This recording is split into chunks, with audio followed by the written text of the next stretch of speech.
Bonjour, je m'appelle Laura Penn. Bienvenue dans Green Views, le talk show sur des problèmes et des solutions écologiques en partenariat avec Dukascopy TV. Outre son impact social et économique, les subventions aux combustibles fossiles ont un impact important sur l'environnement, en particulier sur le climat. Elles encouragent l'utilisation de combustibles fossiles et elles découragent l'utilisation de ressources de manière efficace et les investissements dans les énergies renouvelables. Aujourd'hui, nous avons invité Laura Merrill pour parler des avantages de la suppression progressive des subventions aux combustibles fossiles. Elle est le chercheur principal auprès de la Global Subsidies Initiative, qui fait partie de l'Institut international du développement durable. Laura Merrill, bienvenue dans Green Views. Merci. Tout d'abord, je voudrais vous demander de définir ce que sont les subventions aux combustibles fossiles. Les subventions aux combustibles fossiles représentent un mécanisme par lequel les gouvernements offrent un soutien aux consommateurs et aux producteurs afin de maintenir les prix des combustibles fossiles au-dessous des niveaux du marché international. En 2013, elles ont été estimées à environ 550 milliards de dollars, ce qui est un montant considérable. Pour mettre ces données en contexte, c'est environ 4 fois le montant de nos investissements à l'échelle mondiale dans les énergies renouvelables pour le moment, et environ 4 fois le montant que l'OCDE dépense sur l'aide au développement international. Donc, ce mécanisme de soutien des gouvernements prévoit des subventions considérables. Et elles prennent une grande partie des budgets des gouvernements qui pourraient probablement être dépensés de façon plus efficace sur la santé, l'éducation ou l'énergie durable. Et où est-ce qu'on peut voir ces subventions, par exemple ? On peut voir ces subventions dans le monde entier. Beaucoup de pays les ont déjà. Elles sont destinées au type particulier de carburant, elles concernent des régions particulières et elles sont également attribuées aux groupes particuliers de la société.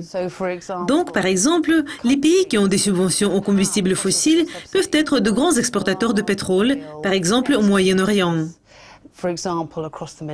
Mais il y a également des pays qui sont des importateurs du pétrole et de ressources. Par exemple, en Asie du Sud-Est, qui a également des combustibles fossiles. Environ la moitié de la valeur des subventions aux combustibles fossiles concerne plutôt le pétrole et le carburant pour le transport, l'essence ou le diesel, pour maintenir les prix de ces combustibles au bas niveau. Et tandis que la plupart de ces subventions sont destinées aux consommateurs, il y a une partie importante des subventions qui visent les producteurs en forme des réductions d'impôts pour permettre aux producteurs d'extraire et de produire plus de combustibles fossiles. Et pourquoi les subventions aux combustibles fossiles représentent un problème pour le développement durable ?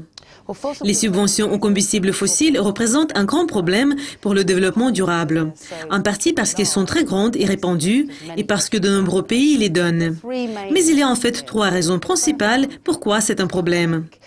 La première est celle économique, et à long terme, elles peuvent freiner la croissance économique du pays et aussi elles prennent une grande partie des budgets de gouvernement.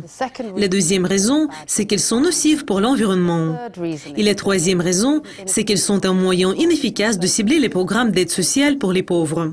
En ce qui concerne l'environnement, les raisons pourquoi les subventions aux combustibles fossiles représentent un problème, c'est parce qu'elles travaillent contre l'efficacité énergétique. Et il devient plus difficile pour les énergies renouvelables de faire concurrence dans les mêmes conditions, et ces subventions contribuent aussi à la pollution et à la congestion dans les villes.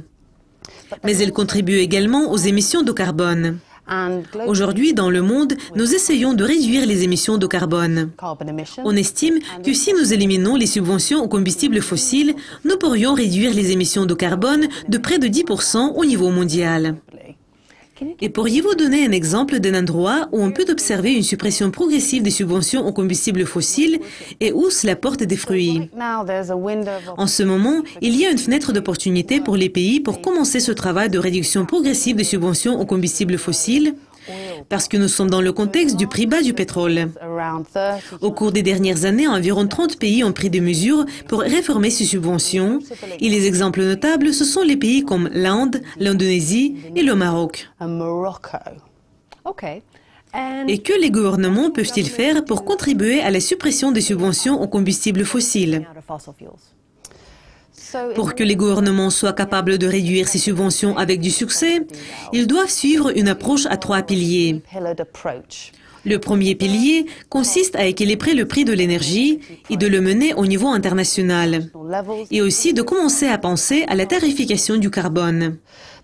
Le deuxième pilier prévoit la construction d'un système de soutien des réformes dans la société. Le troisième pilier concerne l'atténuation de tout impact du processus des réformes à l'aide des transferts financiers ou à l'aide du réinvestissement dans le système énergétique. Et les pays qui ont vraiment réussi, comme le Maroc, oui par exemple, ils le font déjà. Et cela a aidé non seulement à diminuer progressivement les subventions, mais aussi à fixer des objectifs ambitieux en matière des énergies renouvelables et à réinvestir une partie des économies dans le domaine de l'énergie durable pour toujours.